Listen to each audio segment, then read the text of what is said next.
Hello दोस्तों, आप सभी का स्वागत है हमारे YouTube channel SSC teaching line पे। दोस्तों देखिएगा, यूपी टेट के लिए हम लोग ये प्रैक्टिस सेट कर रहे हैं, जो कि ये प्रैक्टिस सेट नंबर हमारा 3 है, है ना?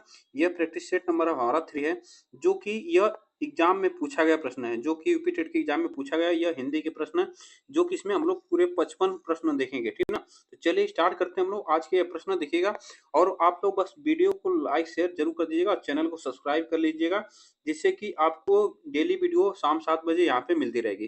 तो चलिए स्टार्ट करते हैं हम लोग आज के प्रश्न, ठीक ना? और हमें भी मोटिवेशन मिलता रहेगा। आप लोग सब्सक्राइब कर दीजिएगा प्लीज, ठीक ना? चलेगा।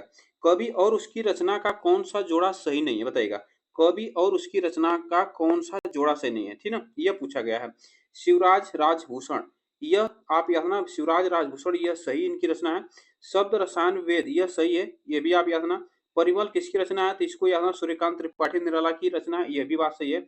उद्धव शतक की बात की जाए तो उद्धव शतक जो है, यह आप यहाँ भारतेंदु हरिश्चंद्र की रचना नहीं है, यह जगन्नाथ दास रत्नाकर की रचना है, ठीक है? जगन्नाथ याद ना, यहाँ पे जगन्नाथ दास रत्नाकर, ठीक ना? रत्नाकर की रचना है, ये भी आप याद ना। तो इसमें जो ऑप्शन हमारा से होगा डी, ठीक ना? चलिएगा आगे चलते हैं। देखिएगा, लेख और उसकी कृति के युग में कौन युग्म गलत है, इसमें से गलत पूछा है। कौन सा युग्म यहाँ पे गलत है, इसमें से बताएगा। वाल्गा से गंगा राहुल सांकृत्यायन की, सूरज का सातवां घोड़ा धर्मवीर भारती की, आर्यों का आदि 10 डॉक्टर संपूर्णानंद की, और दर्शन दिग्दर्शन रामचंद्र शुक्ल की। इसमें से पूछा है कौन सा गलत है, इसमें से आपको बताना है। देखिएगा, इसमें से जो गलत है हमारा डी, ठीक है ना? गलत डी है। जो दर्शन दिग्दर्शन है, यह राहुल सांकृत्यायन की है, ठीक है ना? राहुल सांकृत्यायन की, ये बात याद रखना, राहुल सांकृत्यायन की यह रचना है। यह प्रश्न आपसे पूछा जाएगा, यह कृति है। इसमें जो ऑप्शन हमारा से होगा डी, ठीक ना? चलेगा आगे चलते हैं। देखिएगा यहाँ पे, विराम चिन्ह की दृष्टि से कौन सा वाक्य अशुद्ध है, कौन सा वाक्य अशुद्ध है? वह ईमानदार है, परिश्रमी है, कर्मठ और मृदुभाषी है, ठीक है? यह तो आप ध्यान दीजिएगा, यहाँ पे जो हमारा यहाँ पे जो अल्प विराम लगा है, कामा लगा है, यह यहाँ पे सही है, ठीक है? उसके पास धन वैभव, यहाँ पे देखिए कामा लगा है। नौकर चाकर आदि सभी था, ये भी सही है। हाँ, यह हाँ मेरा यही विचार है, तो देखिएगा यही हमारा क्या है, गलत है। यहाँ पे जो हमारा यहाँ हाँ है, इसके बाद हमारा अल्प विराम होना चाहिए। यहाँ पे जो हमारा अशुद्ध है, यही हमारा अशुद्ध है, यहाँ पे कामा होना चाहिए हाँ के बाद, ठीक ना? इतनी बातें ध्यान दीजिएगा। और यहाँ पे हमारा डी जो है, आप हमारे घर आना चाहते हैं तो आप आइएगा, ठहरना चाहते हैं तो ठहरिएगा, यह हमारा सही है, ठीक ना? चलेगा आगे चलते हैं। देखिएगा, कौन सा शब्द भिन्न अर्थ और प्रकृति का है, बताएगा। चिरंतन, शाश्वत और सनातन और अधुनातन, यह से पूछा कि भिन्न अर्थ वाला है। इसमें से भिन्न अर्थ वाला आपसे पूछा है। देखिएगा, इसमें ऑप्शन जो सही होगा हमारा, यहाँ पे डी ऑप्शन से होगा। इसका जो अर्थ है, इसको याद रखना, इसका जो अर्थ होता है, यह आज तक का घटित काल, ठीक ना? आज तक का घटित काल जो इसका अर्थ है। और इन सबों का, तीनों का अर्थ होगा, इसको याद रखना, लंबे समय से चले आए, जो चले आ रहा है, वह हमारा इसका अर्थ होगा। यह इसका जो ऑप्शन हमारा से होगा यहाँ पे डी, ठीक है? इतनी बातें ध्यान दीजिएगा। आगे चलते हैं। अर्वाचीन शब्द का विलोम क्या होता है? अर्वाचीन शब्द का विलोम आपसे पूछा है, तो अर्वाचीन शब्द का विलोम क्या होता है? प्राचीन होता है, अद्यतन होता है, अधुनातन होता है और सनातन होता है। यह आपसे पूछा जाता है, तो अर्वाचीन शब्द का विलोम आपसे पूछा है, यह याद रखना प्राचीन होता है। कौन होता है? प्राचीन। इतनी बातें याद रखना। अर्वाचीन का जो अर्थ होता है, वह क्या होता है? नवीन, ठीक है ना? नवीन इसका अर्थ होता है। और प्राचीन जो होता है, यह पुराना, इसको याद रखना। अद्यतन का अर्थ पूछा जाएगा, अद्यतन का विलोम शब्द क्या होता है? तो यहाँ पे पूछा जाता है, तो यह पूछा जाता है यहाँ पे अन्नदतन बनेगा, ठीक ना? इसका अन्नदतन इसका विलोम होगा। उसके बाद पूछा जाता है, यह धुनातन जो है, इसका क्या विलोम होगा? इसका बनेगा पुरातन, यह याद रखना, इसका पुरातन है। यह आप याद रखना, इसमें जो ऑप्शन से होगा यहाँ पे ये ऑप्शन सही है, ठीक ना? चलेगा आगे चलते हैं। देखिएगा, व्याकरण की दृष्टि से कौन सा शब्द अशुद्ध है? व्याकरण की दृष्टि से कौन सा शब्द यहाँ पे अशुद्ध पूछा है? विरहणी, गृहिणी, विभीषण और जगत गुरु, यह आपसे पूछा है। तो व्याकरण की दृष्टि से इसमें से पूछा है कि कौन सा हमारा अशुद्ध है। इसमें जो अशुद्ध है हमारा, बिरहणी, यह इसका जो शुद्ध होगा वह याद रखना इसका बनेगा। यह प्रश्न आपसे पूछा जाता है बिरहिणी बनेगा, ठीक ना, बिरहिणी, यह याद रखना इसका शुद्ध है। इसमें जो ऑप्शन सही होगा हमारा ये ऑप्शन सही है। चलिएगा आगे चलते हैं। निम्न में से कौन सा युग्म गलत है? इसमें से कौन सा युग्म गलत पूछा है बताएगा। इसमें से कौन सा युग्म गलत है, ठीक ना, यह पूछा है।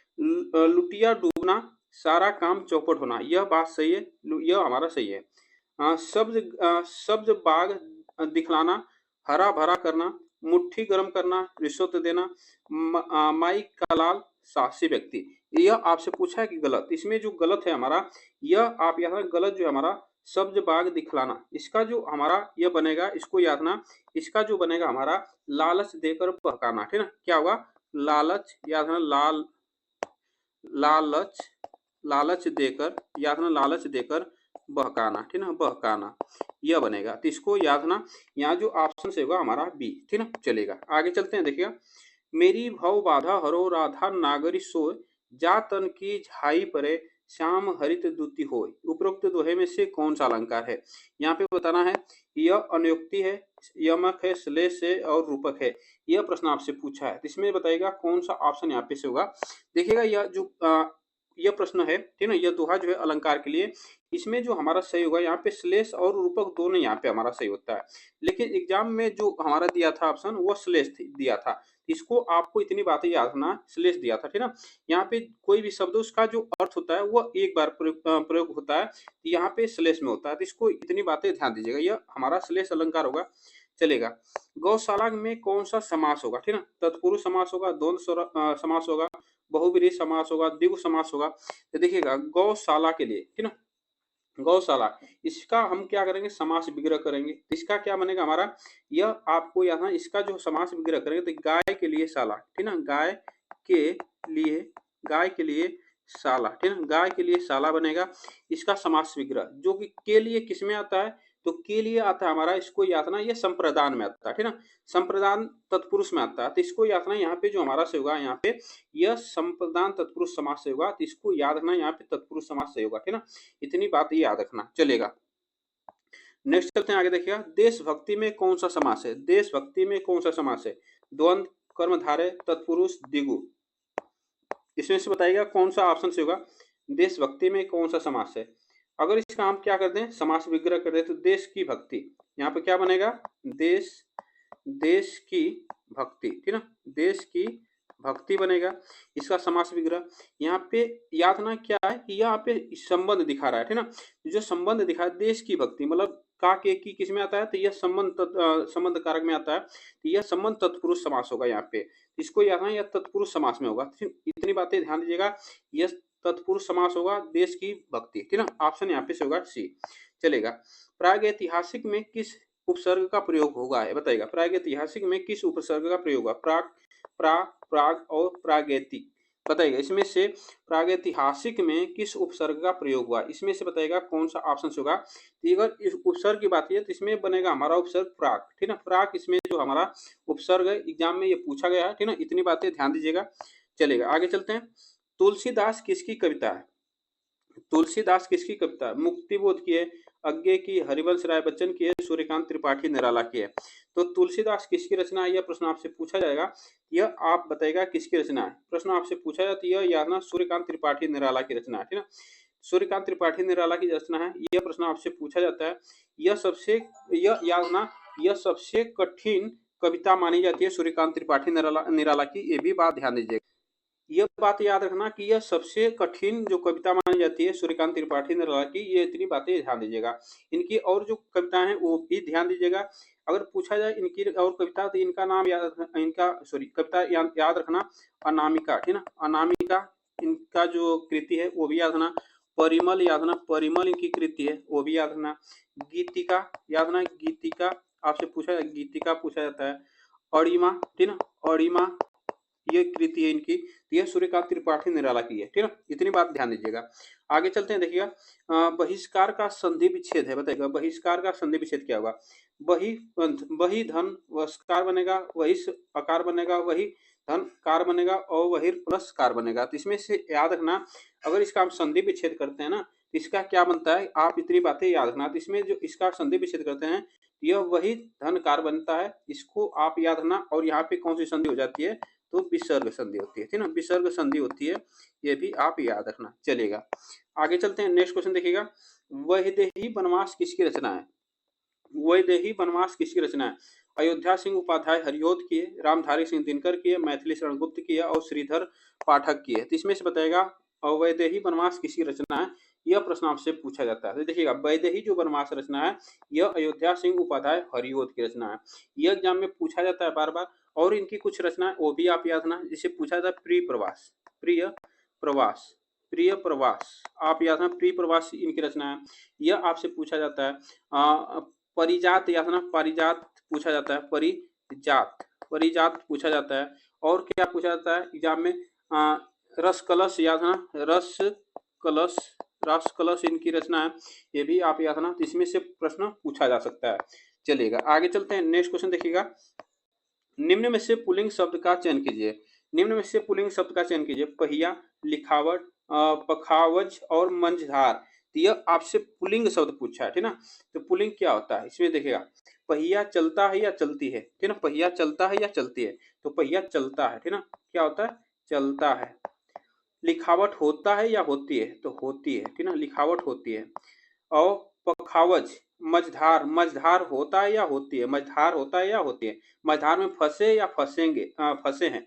इसमें से ऐसे पूछा जाता है, तो इसको आप लोग इस तरह बना लीजिएगा। लेकिन इसमें जो हमारा सही होगा यहाँ पे पहिया, ठीक ना, पहिया जो हमारे यहाँ पे से होगा, यह हमारा पुल्लिंग शब्द है, इसको आप ध्यान दीजिएगा, ठीक ना।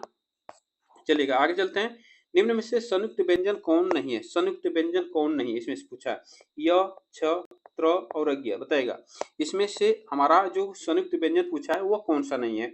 इसमें याद रखना, वो हमारा य जो है हमारा संयुक्त व्यंजन नहीं है, यह जो हमारा अंतःस्थ व्यंजन है, ठीक ना, अंतःस्थ व्यंजन है, इसको याद रखना। इसमें छ, त्र और अज्ञ और स्र, स्र जो होता है ये भी हमारा संयुक्त व्यंजन होता है। इसमें आप ध्यान दीजिएगा, यहाँ से प्रश्न पूछा जाता है।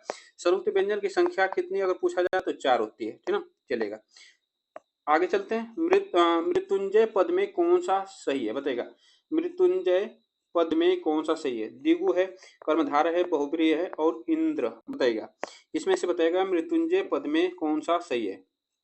देखिएगा, मृत्युंजय पद की बात की जाए तो मृत्युंजय पद में आप याद रखना, अगर हम इसका समास विग्रह करते हैं तो इसका जो होता है हमारा समास विग्रह करने पर मृत्यु पर विजय पाने वाला, ठीक ना, जो अर्थात शिव, वह इसमें अगर देखिएगा, यह जब भी मतलब इसमें आता है हमारा, यह बहुब्रीहि समास में, ठीक ना, इसमें बहुब्रीहि समास में आता है। इसमें दोनों, इसका क्या होता है कि दोनों पद जो होते हैं, पूर्व पद और गौड़ पद, वह हमारा प्रधान नहीं होते हैं, इसमें कोई तीसरा अर्थ निकलता है। तो इसमें जो हमारा निकलता है यहाँ पे, यही हमारा बहुब्रीहि समास में होता है। तो यह आप याद रखना, यहाँ से प्रश्न पूछा जाता है, ठीक ना। चलेगा, आगे चलते हैं। नेक्स्ट क्वेश्चन देखिएगा, अलंकार में किस उपसर्ग का प्रयोग हुआ है। अलंकार में अल, अलम और अलम, बताएगा इसमें से अलंकार में किस उपसर्ग का प्रयोग हुआ। तो अलंकार की बात की जाए तो इसका जो अलंकार का अगर हम करेंगे तो क्या बनेगा, अलम, याद रखना, अलम धनकार, अलम धनकार बनेगा। इसमें जो ऑप्शन से होगा हमारा डी, ठीक ना, डी ऑप्शन से होगा। और इसका जो अर्थ होता है, इसका अर्थ जो होता है भूषण होता है, ठीक ना, भूषण मीन्स गहना, ठीक, इसको याद रखना। आगे चलते हैं, देखिए यह पुस्तक किसकी है। रेखांकित शब्द में रेखांकित पद का परिचय बताइएगा। इसमें से यह जो हमारा यह जो है रेखांकित है, तो इसमें से पूछा है यह कौन सा इसमें हमारा सही होगा, ठीक ना। सर्वनामिक विशेषण पुस्तक विशेष है, और इसमें से एक वचन स्त्रीलिंग होगा, सर्वनाम एक वचन स्त्रीलिंग होगा, गुणवाचक विशेषण पुस्तक विशेष से एक वचन होगा, संबोधन अव्यय होगा। इसमें से आप याद रखना, जो यह पूछा है यह ही हमारा रेखांकित है, यह जो हमारा रेखांकित है। इसमें से अगर बात की जाए तो यह हमारा क्या बनेगा, सर्वनामिक विशेषण बनेगा। और यह पुस्तक, पुस्तक विशेष से, ठीक ना, पुस्तक जो है विशेष से बनेगा। और यहाँ पे जो हमारा एक वचन स्त्रीलिंग होगा, तो इसको आप लोग ध्यान दीजिएगा। यहाँ से जो ऑप्शन सही होगा हमारा, ये ऑप्शन सही है, ठीक ना। चलेगा, आगे चलते हैं। विश्लेषण शब्द का विलोम बताएगा। विश्लेषण शब्द का विलोम क्या होगा? विवेचन होगा, संश्लेषण होगा, व्याख्या होगा, विभाजित होगा। तो विश्लेषण शब्द की बात की जाए, इसमें से क्या बनेगा? आपको इतनी बातें याद ना, विश्लेषण की बात की जाए, इसमें इसका विलोम शब्द बनता है संश्लेषण, है ना। संश्लेषण इसका विलोम शब्द बनता है। आगे चलते हैं। जिनका उच्चारण ऊपर के दांत पर जीव लगाने से होता है उसे क्या कहते हैं? बताइएगा। जिसका ऊपर के दांतों पर जीभ लगाने से होता है उसे क्या कहते हैं? कंठ कहते हैं, दंत कहते हैं, मूर्धन्य कहते हैं, अनुनासिक कहते हैं। तो इसमें से आप बताइएगा। जब दंत अगर लगे तो यह आप याद रखना, इसमें दंत लगे, इसमें याद रखना दंत, ठीक ना। दंत जो हमारा यहाँ पे से होगा, ठीक ना। दंत में अगर बात की जाए तो दंत में अगर पूछा जाए तो त वर्ग, ठीक ना। त वर्ग जो होता है, त वर्ग, त थ द ध न, यह हमारा दंत होते हैं। उसके क्या होता है, इसमें स्वर में जो होता है ई, ठीक ना, ई जो होते हैं, दीर्घ और दीर्घ दोनों जो ई होते हैं हमारे, वो होते हैं दंत में, ठीक ना। इसको आप लोग ध्यान दीजिएगा। चलेगा, आगे चलते हैं। यहाँ पे निम्न में से ऊष्म व्यंजन कौन से हैं? ऊष्म व्यंजन की बात की जाए कौन से हैं? बताइएगा। ऊष्म व्यंजन कौन से हैं? स स अ ब म औ च छ ज य र ल। इसमें से आपको बताना है। ऊष्म व्यंजन आप जानते हैं कि स होता है, मूर्धन्य स होता है, छोटा स होता है, और कौन सा होता है? ह होता है, ठीक ना। स और ह, ये जो हमारे ऊष्म व्यंजन होते हैं। तो ऊष्म व्यंजन जो हमारे हैं, यह हमारे ये ऑप्शन से होगा। य र ल व, याद रखना, य र ल व जो होते हैं ये अंतस्थ, ठीक ना, अंतस्थ व्यंजन होते हैं। इसको याद रखना, अंतस्थ व्यंजन होते हैं। यह प्रश्न आपसे पूछा जाता है, ठीक ना। चलेगा, आगे चलते हैं। देखिएगा, अत्यधिक का विलोम क्या होगा? अत्यधिक, ये अत्यधिक, ठीक ना। अत्यधिक का विलोम अत्यल्प होगा, अत्यधिक होगा, अनधिगत होगा, अनधीन। बताइएगा। इसमें से अत्य मतलब इसका जो अर्थ होता है कि अधिक से मतलब ज्यादा, अधिक से भी ज्यादा जो होगा हमारा इसका अर्थ। लेकिन इसमें जो हमारा इसका विलोम होगा, ये ऑप्शन से होगा, इससे कम से कम, ठीक ना। कम से कम इसका अर्थ होगा कम से कम, ठीक ना, कम से भी कम। चलेगा, आगे चलते हैं। रित, रित का विलोम क्या होगा? अनिरित होगा, वक्र होगा, विकीर्ण होगा, अनैक्य होगा। इसमें से बताइएगा कौन सा ऑप्शन यहाँ पे से होगा, ठीक ना। यह प्रश्न आपसे पूछा जाता है। तो देखिए, इसका जो अर्थ पूछा जाता है, इसका अर्थ होता है सत्य। क्या होता है? या इसका आप यहाँ, इसका जो अर्थ होता है सत्य या गलत, ठीक ना। सॉरी, सत्य या सही, सत्य या सही, इसका जो अर्थ होता है। अगर इसका विलोम शब्द जो बनेगा हमारा, क्या बनेगा? अनिकृत बनेगा, अनिरित बनेगा। और इसका जो हमारा अर्थ बनता है वो बनता है असत्य, ठीक ना। असत्य या गलत, ठीक ना। असत्य या गलत, ठीक ना। इसको याद रखना, गलत, यह बनता है। इसमें जो ऑप्शन से होगा ए, ठीक ना। चलेगा, आगे चलते हैं। संकल्प शब्द में उपसर्ग बताएगा। संकल्प बताएगा। सम, सक, सन, सनक, इसमें से बताएगा। संकल्प शब्द में आपसे पूछा है तो संकल्प में जो हमारा क्या बनेगा उपसर्ग, यहाँ पे ए ऑप्शन से होगा, सम, ठीक ना। चलेगा। मुझसे खड़ा भी हुआ नहीं जाता, इस वाक्य का वाच्य होगा भाववाच्य, कर्मवाच्य, कर्तृवाच्य, अन्य। बताएगा। इसमें से बताएगा कौन सा ऑप्शन होगा। वाच्य पूछा है तो वाच्य कितने होते हैं, ये भी आपको कमेंट में बताइएगा। वाच्य कितने होते हैं, ये प्रश्न आपसे पूछा जाएगा एग्जाम में, तो बताइएगा वाच्य कितने होते हैं, ठीक ना। मुझसे खड़ा नहीं हुआ जाता, यह क्या, एक बीमार व्यक्ति की मतलब बातें हैं, जो कि उसके भाव को, यह क्या कर रही है, उसके भाव को व्यक्त कर रही है। मुझसे खड़ा भी नहीं हुआ जाता, यह उसका भाव व्यक्त कर रही है। तो इसको याद रखना, यहाँ पे भाववाच्य होगा। इसको आप लोग ध्यान दीजिएगा, ठीक है। आगे चलते हैं। तद्भव और इसके तत्सम का कौन सा मेल गलत है? तद्भव और उसके तत्सम का कौन सा मेल गलत है, यह प्रश्न पूछा है। लौंग, लवंग होगा, आंत, अंत्र होगा, लुनाई, लवणता होगा, और आयुष आदेश होगा। तो इसमें से बताएगा। देखिएगा, इसमें गलत पूछा है कौन से है। देखिएगा, यहाँ पे हमारा ये सही है, ठीक ना। जो आंत का बनता है ये हमारा क्या है, गलत है। आंत का अगर हम तत्सम खोजेंगे तो आत्र, ठीक ना, क्या बनेगा? आत्र, ठीक ना, आत्र बनेगा। यह बातें याद रखना। और यहाँ पे जो ऑप्शन हमारा से होगा लुनाई, लुनाई का अगर हम तत्सम देखेंगे, इसका बनता है लवणता, ठीक ना, लवणता, लवणता इसका शुद्ध होता है। ये भी हमारा से होगा। तो इसमें जो ऑप्शन से होगा हमारा बी और सी दोनों सही है, ठीक ना। यहाँ पे गलत पूछा है तो यहाँ पे बी और सी हमारा दोनों सही है, ठीक ना। आयुषु का होता है हमारा आदेश, यह सही है। चलेगा, आगे चलते हैं। देखिएगा, लेखक और उसकी रचना का कौन सा जोड़ा गलत है? देखिएगा लेखक और उसकी रचना का कौन सा जोड़ा गलत पूछा है, यह आपसे पूछा है, तो गलत आपको बताना है। तो गलत आप बताइएगा इसमें से कौन सा सही है, ठीक ना। देखिएगा संस्कृत के 4 अध्याय यह रामधारी सिंह दिनकर की है। रसज्ञ रंजन जो आचार्य महावीर प्रसाद द्विवेदी की है। स्कंदगुप्त यह स्कंदगुप्त लक्ष्मी नारायण की नहीं है, यह स्कंदगुप्त किसकी है, यह यादना जयशंकर प्रसाद की, ठीक ना। जयशंकर यादना जयशंकर प्रसाद यादना जयशंकर प्रसाद की है। और अशोक के फूल आचार्य हजार प्रसाद द्विवेदी की है। तो इतनी आप यादना, इसमें जो ऑप्शन से होगा सी ऑप्शन यहाँ पे सही है। चलेगा आगे चलते हैं। निम्नलिखित में से मौखिक अभिव्यक्ति का रूप है, मौखिक अभिव्यक्ति का रूप क्या है, शुद्ध वर्तनी, सुलेख, श्रुतलेख और आशु भाषण। तो मौखिक अभिव्यक्ति क्या हो सकता है, जो कि सिर्फ मुख से बोली जाए, ठीक ना। यह क्या होगा, जो सिर्फ मुख से बोली जाए। देखिए अशुद्ध वर्तनी यह जो लिखा जाता है, यह आप यहाँ ना यह लिख कर व्यक्त किया जाता है। सुलेख ये भी लिख कर व्यक्त किया जाता है, श्रुतलेख ये भी लिख कर किया जाता है। जो आशु भाषण है यह मौखिक बोला जाता है, यह मौखिक रूप से बोला जाता है। तो यही ऑप्शन हमारा से होगा मौखिक अभिव्यक्ति, ठीक ना।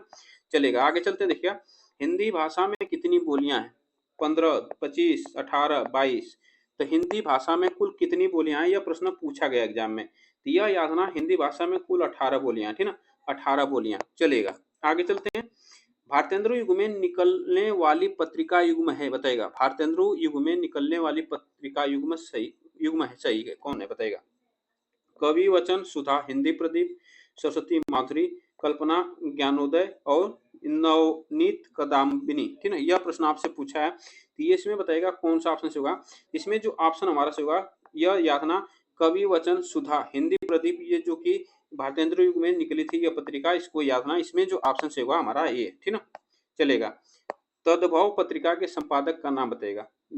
लीलाधर जगुड़ी, विश्वनाथ प्रसाद तिवारी, हरे प्रकाश उपाध्याय, अखिलेश। तो तदभव पत्रिका के संपादक की बात किया तो यह संपादक है अखिलेश। कौन है, अखिलेश है। यह प्रश्न आपसे पूछा जा सकता है। चलेगा 12 बरस लो कुकर जीवे अरु 13 लो जिए सियार, यह पंक्ति किसकी है, विद्यापति की है, चंद वरदाई की है, नरपति नाल्हा की और जगनिक की है। तो यह आपसे पूछा जाएगा 12 बरस लो कुकर जीवे अरु 13 लो जिए सियार, यह पंक्ति किसकी है, यह प्रश्न आपसे पूछा जा सकता है। तो बताइएगा इसमें से, एक मिनट यहाँ पे चलेगा, सही है।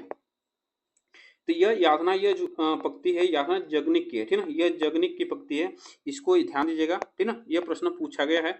चलेगा निम्नलिखित में से किस देश में हिंदी भाषा का प्रयोग लिखने एवं बोलने में किया जाता है, लिखने एवं बोलने में किया जाता है, ऑस्ट्रेलिया, दक्षिण अमेरिका, पाकिस्तान, मॉरिशस। यह यातना हिंदी की भाषा बोलने और लिखने में किया जाता है, यह मॉरिशस में किया जाता है। चलेगा सूरदास की इस भाषा की रचना है, सूरदास की इस भाषा की रचना है, अवधी की, बुंदली की, ब्रज की, छत्तीसगढ़ी की। और यह किसकी रचना है, तो यह सूरदास की रचना है, ठीक ना। सूरदास की रचना है, ये भी आप याद रखना। और यह ब्रज भाषा में, किस भाषा में, ब्रज भाषा में, ठीक ना। चलेगा आगे चलते हैं। वीरों का कैसा हो बसंत किसका कविता किसने लिखी है, यह याद रखना। सुमित्रा कुमारी चौहान, सुभद्रा कुमारी चौहान, माखनलाल चतुर्वेदी, रामधारी सिंह दिनकर। यह आपसे पूछा कि वीरों का कैसा हो बसंत, यह आप लोग ध्यान दीजिएगा। यह प्राइमरी में या मिडिल में आप लोग पढ़े होंगे, यह आप इतनी बातें ध्यान दीजिएगा। यह यातना यह किसकी रचना कविता है, तो यह प्रश्न आपसे पूछा जाता है, यह सुभद्रा कुमारी चौहान की, ठीक ना, सुभद्रा कुमारी चौहान की। चलिएगा आगे चलते हैं। निम्नलिखित में से कौन सी व्याकरण और वर्तनी से शुद्ध भाषा कहलाती है, तो बताइएगा इसमें शुद्ध भाषा कहलाती है, व्याकरण और वर्तनी से शुद्ध भाषा। साहित्यिक भाषा, प्रांजल भाषा, व्याकरणिक भाषा और मानक भाषा। यह प्रश्न आपसे पूछा जाता है, तो इसमें याद रखना वह कहलाती है मानक भाषा। कौन कहलाती है, तो मानक भाषा कहलाती है, जो कि व्याकरण और वर्तनी से शुद्ध भाषा कहलाती है, ठीक ना। चलेगा नेक्स्ट देखिएगा। निम्नलिखित में से कौन रासो अल्लाह खंड के नाम से प्रसिद्ध है, पृथ्वीराज रासो, खुमाड़ रासो, परमाल रासो, बिसल देव रासो। यह आपसे पूछा है कि अल्लाह खंड के नाम से जाने जाते हैं, वह कौन से व्यक्ति को जाने जाते हैं, यह प्रश्न आपसे पूछा जाता है, बताइएगा। यह आप याद रखना, इससे परमाल रासो को जाना जाता है, परमाल रासो को अल्लाह खंड के नाम से जाना जाता है, तो परमाल रासो। चलेगा नेक्स्ट चलते हैं।